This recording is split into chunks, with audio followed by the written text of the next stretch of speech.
becoming a little more silent in the mind, the heart, so we can feel its beat, the body, so that we can feel this sweet connection with the entire universe. When we become still, first our mind chatter may rule the roost. But once we go a little bit deeper and surrender to the silence, we experience the oneness with all life, the mystery that holds it all together, the beauty of each breath and each heartbeat. So just for a moment, as we join in the guided meditation, ask yourself, what is the one thing about my true nature that I know for sure? What is the one thing about this exquisitely beautiful mystery called life that I know for sure that never changes?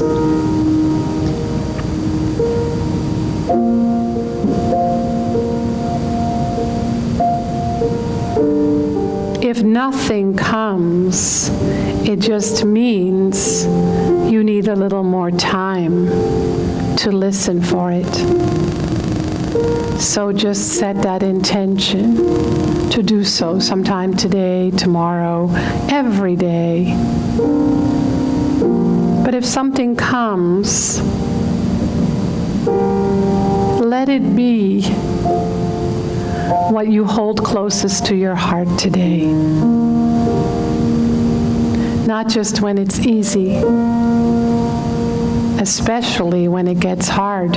Maybe you hear something on the news, or maybe there's some news that you received that is burdening you, or maybe there's a relationship that's troubling you, or maybe you're experiencing a particular kind of obstacle.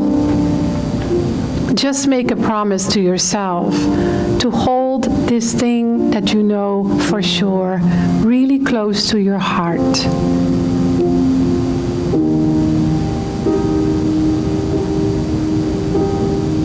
It's why it has become conscious now. Because spiritual wisdom is not just to be left on a shelf or a Sunday morning in a spiritual community. It's there to be lived.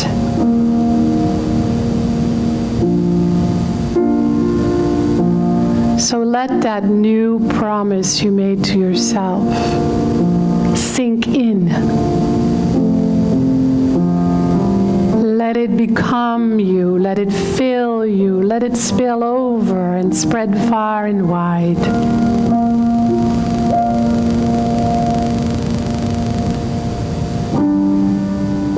Letting your next breath be more filled with that truth than any breath before.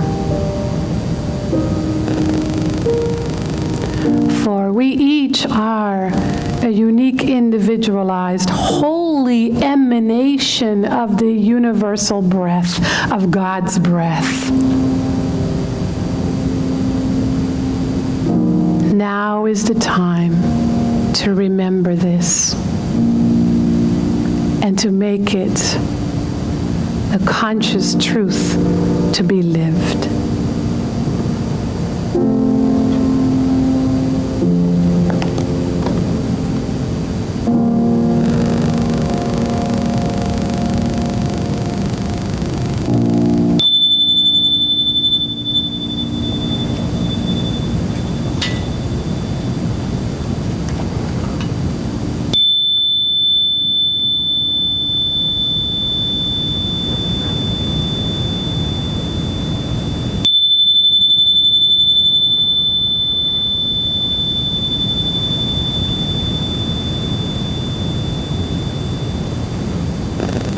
So now you may open your eyes in case you haven't yet. If you like to keep them closed, you can keep them closed. That's what we're all about here at Center for Spiritual Living, Morristown. It says, be you, all of you. Good morning. A big warm welcome. I welcome myself too, because I haven't been here doing this Sunday celebration for a few weeks. So I'm really happy to be back. Frankie Timmers, the spiritual director here. For those of you that don't know, 4 weeks ago we had Dr. Ken, the leader of our organization, speak because we had the doctoral weekend, which was really fun. And then the 2 Sundays after that, I was traipsing around in Ireland. And I have to tell you, if you haven't been and it's not yet on your bucket list, I highly recommend you go. I had no idea how beautiful and how wonderful a land it is, how exquisite the people are, how great the food is. And I think one of my favorite things was their coffee shops. For those of you who know me, I'm a big coffee snob, and I never had such great coffee in my 60 years as I did in Irish coffee shops. So it was a very special trip. I met my sister there and her husband. We traveled together, which was new for me. You know that you've grown a little bit spiritually when you can travel with a sibling and their spouse. And it's great. So that was really beautiful, and we had great weather, which was a wonderful surprise because my weather app said rain for 12 days, and so treatment works even when you treat for the weather. And last Sunday, our beautiful leadership council met here. I'm a part of that, and we had our retreat here. So those of you who are here, we joined together during the social hour, so I want to thank our beautiful leadership council. I want you to hold your applause, but whoever is here, I would like you to stand. That is Stephanie St. Cyr, the chairperson of our leadership council. Then Jennifer Orizio is the vice chair. Cindy Odell is the secretary. Sherry Guidos is the treasurer. Then we have John Deliacono. We have Karen Fiore, who's on vacation. And we have Vern Miller. And I'm glad they're enjoying, there's Vern, that they're enjoying church or whatever we call it, Sunday celebration, somewhere outside, somewhere else. So let's give them a big hand. They are beautiful servants, and you'll get to see some of the work we did that weekend as the days unfold. I'm also really thrilled to be able to go away. So the first Sunday, John and Lucy spoke, and then the second Sunday, Theo facilitated the celebration, and we had Stephanie and Karen and John speak, and 2 spouses, Val, John's wife, and Andrew, Stephanie's husband. And then last week, many of you were incredibly inspired by the beautiful Chris Ferraro, who's a licensed practitioner from Center for Spiritual Living, North Jersey, and Irene facilitated that. And a special thank you to Irene and Jean Lee, who did the Wednesday meditation while I was away. I can't even tell you what it's like to be able to go away and really not think about work. It's really a gift that I have been given. And then, of course, Connie, because she just holds the fort while I'm away, our beautiful office administrator. So, what we do here every time we meet and everywhere in between is something called affirmative prayer, which is our word for spiritual mind treatment. So I invite you to just join me. Close your eyes and let this prayer, this affirmative prayer, become your own. So right here, right now, where I stand, where I sit, and when I say I speak from and to our essential self. For it is the I am that I am. It is the truth of my very being. It is my very wholeness. It is my essential nature that doesn't change. It just expands and expresses more of life itself. So as I stand here, as I sit here, as I know this, something in me awakens. Something remembers that life is precious, that it is a gift, that I am here to fully self-express, that I am here to fully live and thrive, that I am here to experience the deliciousness of every moment because my soul has chosen to incarnate here and now to be liberated. So I use this life to open my heart, to open my mind, and to remember that everything that I need to live this beautiful life is already available to me. I access it by means of my consciousness, which is the marriage of my mind and my heart. It's where I feel that profound connection with spirit, with the universal intelligence, with the infinite heart of God. Trusting this, I listen with different ears. I hear something not new, but in a way that I can receive it and instantly become it. And so I celebrate this day, this spiritual community, and this opportunity for my deeper awakening. With gratitude, then, I turn this word over to the universal law, and let it demonstrate it for me in perfect and wholesome ways. And so it is. We have the wonderful Jackie Jones and Alva Nelson here, so let's give them a Morristown welcome. So July is still part of the Year of Spiritual Living, which is a theme that the entire organization of Centers for Spiritual Living is practicing. And July has as a theme, spiritual living through open communication. We communicate openly with each other in an atmosphere of collaboration and inclusion. And my topic today is the lies we tell. I want to start by reading from my favorite book now for about 30 years,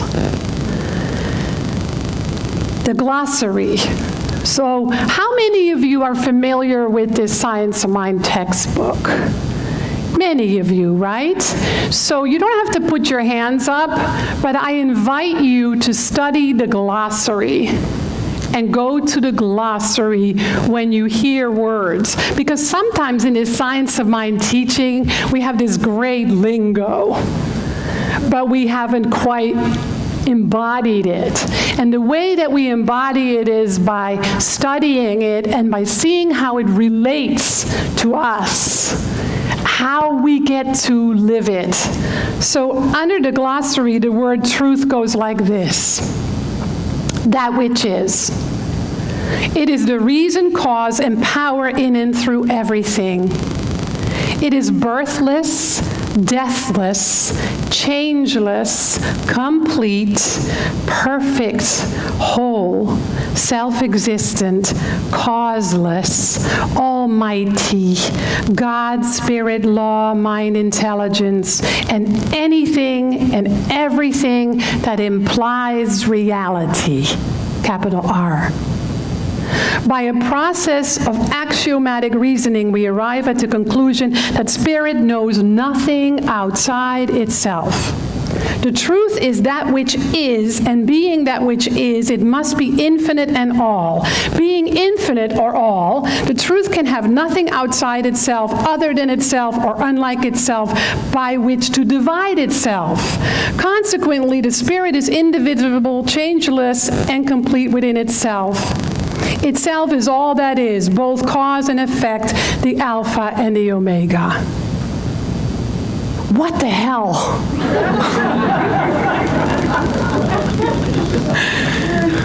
How many of you totally got that? 2. That's fantastic, because I don't get that. When I read this, I'm like, oh, that's great. I agree, but I don't really know what it really means. For me, how does it live inside of me? What do I think? That's the beauty of this teaching. Sometimes Ernest Holmes makes no sense to me because what he's really saying is study it until it makes sense to you.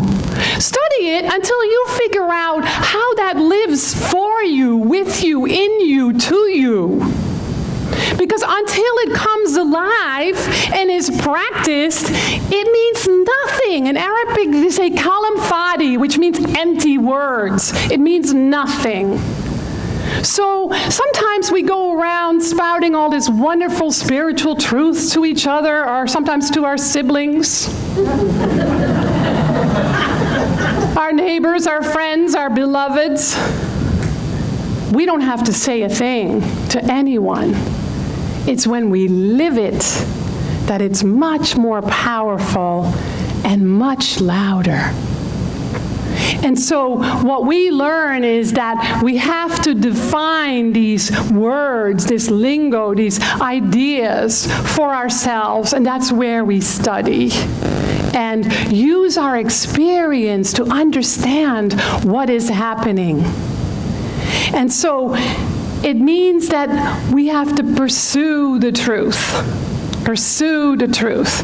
How do you pursue the truth? Well, that's what I'm going to talk about today, so that maybe you walk out of here with greater clarity what that means for yourself, what that means for myself, because I'm really just talking to myself. It's just I'm talking out loud, and I'm not called crazy, because you're all sitting here. And so I believe, for me, the only thing that matters, everything can be taken away from me. Everything and everyone can be taken away from me. Because what matters the most to me is the truth with a capital T. That is the only thing I really want. Yeah, do I want love and peace and harmony and a new car soon? Because mine's kind of falling apart. Yes, but that's not really what I want. What I really, really, really want is the truth in every moment, in every experience, in every conflict, in every news story on CNN, in every person I meet. I want to know the truth, and I want to live it, and I don't care what it takes. I'll walk on hot coals for it. I'll have my teeth pulled out for it, which is not the worst thing I could imagine most of my life. I mean, dentist was the most, like a traumatic thing in my life. So I want the truth. And so that's my question all the time. When I'm struggling, when I'm having conflict, when I don't feel so well, what is the truth here? That's my home base. And it needs to be our home base for each of us. It needs to be our home base if we want a better world for everyone. Everyone. Not everyone and so. Everyone. If we want any change, and I know that you all have something, because you all have at least one complaint about the world. Yes? Good. Honesty goes a long way, right? If you want that, then you have to be the truth in it. Otherwise, it can't happen. So if I say, I really would like there to be an end to poverty, well, then I have to heal my consciousness around poverty and take it to the truth, which is abundance is all there is. And practice that and live that until it becomes manifest for me, and then I see it manifest everywhere. And so there are so many ideas around that, but what I'm really saying is, if you want the truth in some way, shape, or form, whatever that is for you, then study it, then explore it, follow it, live it. The reason I think truth, blah, blah, blah, blah, blah, blah, blah, blah, blah, is so elusive is because it can't just be fed to us like bad porridge. It has to be understood and experienced and lived and clarified to see what it means for us as individualized expressions of the one, and then to own it and to embody it, even in the little nooks and crannies where we don't yet believe. And when we do, watch out, world. Abundance is going to be your reality. Perfect health, wholeness, creativity, joy, peace, harmony. It's when we become more pure. When we explore the truth and we live and practice it, we become more pure. we become more holy. We become more present. I went to the car dealer yesterday. I was talking to this really cool guy named Phil.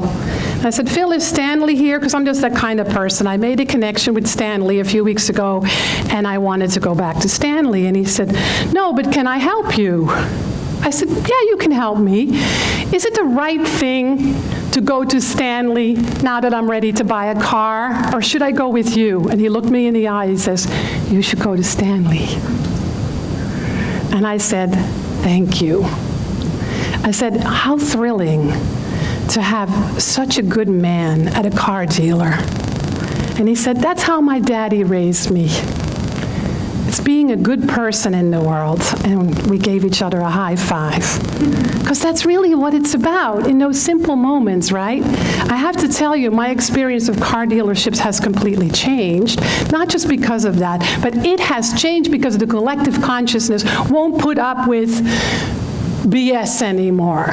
People just won't put up with it anymore, right? And so that's what happens when we stop putting up with nonsense.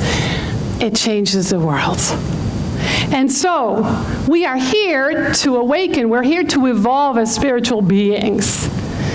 What would be a good question to ask ourselves is, have I evolved lately? Or am I complaining about the same old things, whether it's in my head or out loud? And I have my own list. And so, knowing that we're here to evolve, we get to pay attention to where the obstacles are.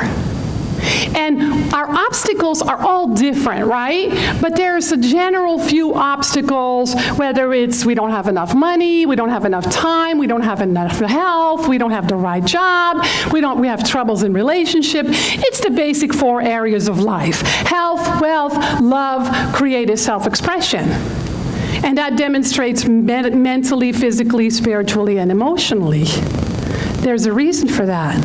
Because the areas in life where we're challenged, they are just the places where we feel separate from the truth.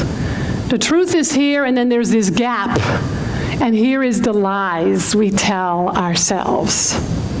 So it doesn't matter whether these are lies you were told when you're 2 years old, or the lies that you experienced in your last relationship, or the lies that you tell other people, or the lies you tell yourself.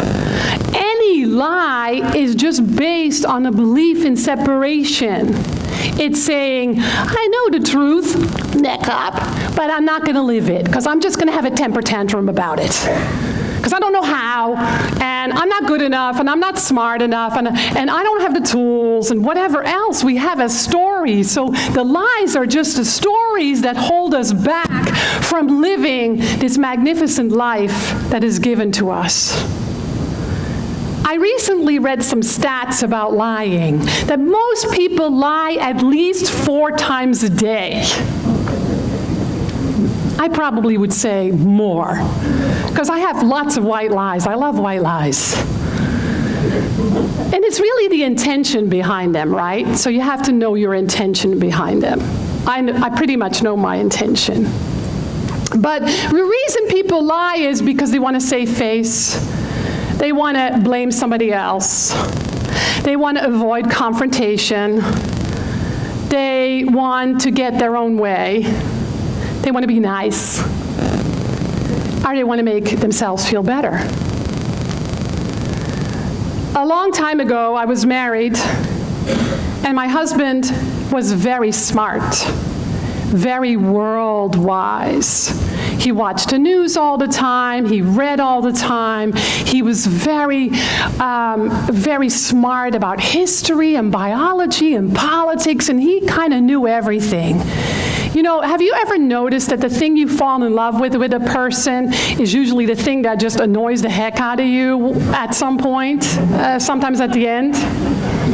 Yeah, that was true with him. So I literally remember lying to him about things in the Netherlands, because that's where I'm from and he isn't, and I would literally make stuff up about politics and about social democratic laws and about things that happened just to prove a point, because I felt stupid. So the lie that I carried was, I'm stupid and he's smart. So I would lie because my insecurity got in the way. The price you pay for that, I can't even tell you. But I do remember feeling what it felt like and asking the universe for a way out, which ended up being divorce. We're still friends, but we divorced. And that was my way to then find the science of mind teaching. Because a lot of times when you're experiencing something traumatic or tragic, you're either going to stay there and stay poisoned, or you're going to say, I'm going to use this and live my life in a bigger, better way. I believe that's why struggle and tragedy happens. It's there for us, never against us. So what is yours? You don't have to say it out loud. But what are your lies? What do you tell yourself that isn't true? What is at the core of your sense of separation? So just kind of think as I'm talking and get some clarity around it. Because what happens is the reason we tell lies is because we feel shame. And shame just means separation from God. A little aside, if you have trouble with the word God in church, get over it today because it's in the way of your good. Just change it in your mind. I've noticed that lately, I used to be so resistant to the word God, and I wasted 5 years of my life because I hated that word and I tried to get everybody to stop using it. Scratching out all the word God in my first Science of Mind textbook and changing the words. That was part of my process. That's okay. But if certain words bug you, just let it go today because it blocks your good. Just change it in your mind. So when you hear God, you can think pickles. It doesn't really matter what you think. Just pick something. Right? And so what happens is when we feel shame, we're telling ourselves lies that are not reflecting the truth of our very being. And that creates shame. In order for us to thrive in this incarnation, in this life experience, we must, meaning you don't really have a choice, we must heal the shame that binds us. Because it is the cause to every single problem we have. And mostly it's unconscious. Because I don't know a lot of people that go around saying, I am such a stupid person. I just know it. We just don't usually do that, right? It's a feeling, an energy that we carry around with us, and it works like a magnet.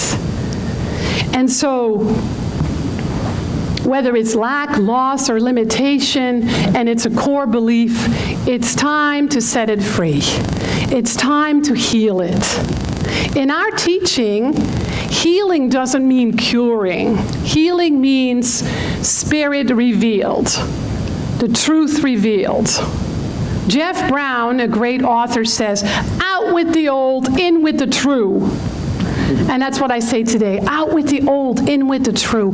What is inhibiting you? What doesn't feel quite right? Where do you carry resentment,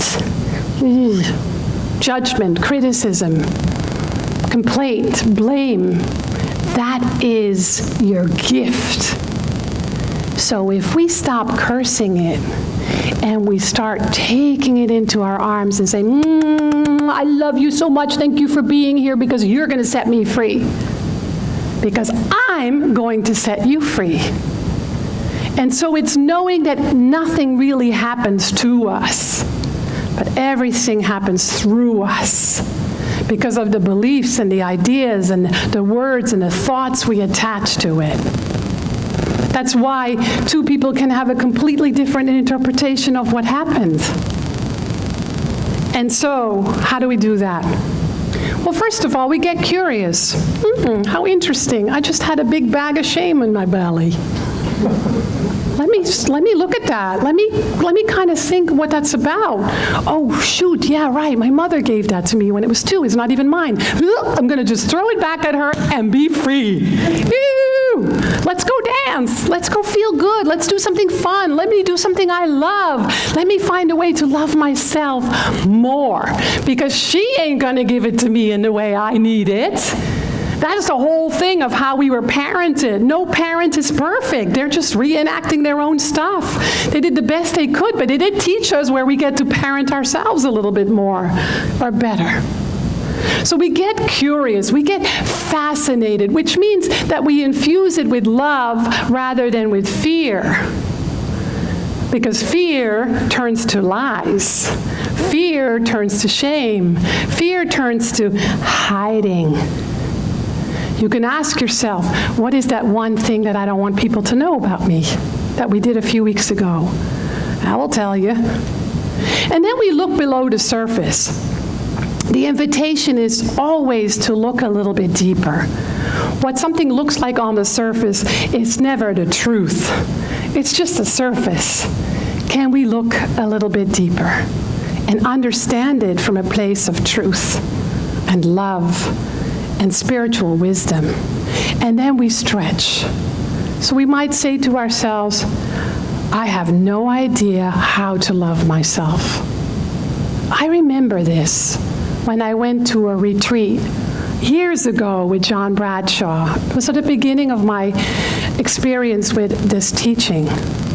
I remember saying to the person next to me, I have no idea how to love myself. I don't even know where to begin. So she said, that's a good place to start. Right? And so I began to ask myself, what would it feel like if I loved myself? And slowly but surely, it began to change. Didn't become perfect. I still have not such good days, but it's more of a default. So stretching then means to stretch into the truth and to begin to experiment with it, to practice it in the areas where it's not yet familiar, where it's not yet a default, where it's not yet your second nature. And then you learn a few things and you grow, which means that you become open to getting the right people, places, and things to come into your sphere. I love how that works for me. I sometimes just have to think about something and there's an article on Facebook or in a magazine. Or I take the textbook and I go, okay, textbook, you tell me. And there it is. Or a song. Or a smile from someone, or a puppy that's following my eyes in the car, or something growing that I hadn't seen before. So many things when we're open and receptive. And then we choose some new ideas. You know, if you discover that something doesn't work in your life and you keep doing it, what does that make you? Insane. Yeah, right. That's a good one. Whatever we call ourselves, but yet, because in your human nature tends to be negative, our default tends to be trying to do the same thing and not having it work. So try something different. Just try something different, whether it's one idea, one thought, one word, one affirmation, and embody it. It's kind of like new shoes. I don't like new shoes very much. They usually hurt. And I'm always annoyed when I buy new shoes in the store and they feel really good, and then you walk a mile in them and you go, darn, they're not the right shoes. And so it takes a while, because we like old comfy things. I look at